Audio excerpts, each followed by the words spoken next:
はい、もうすぐですね、ソースカツ丼の村井に着くところですね。もう見えました。ただやってそうですが、車が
村井の方行ってきました。ソースカツ丼すごい美味しかったですね。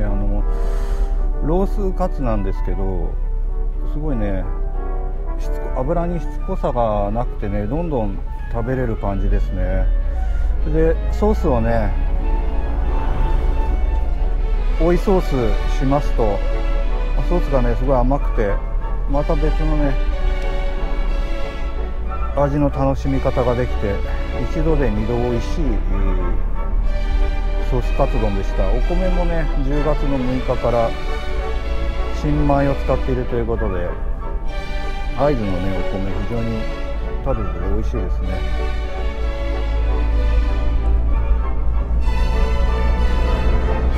まあちょっと山の上の方なので、ね、天候が変わったりすることもあるので、それで通れないのかなとも思いますけれども。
上の看板見えますでしょうか。東山温泉、左に標識出てますけれども、今回のお宿は東山パークホテル新風月さんに泊まることになってます。そちらに向かいたいと思います。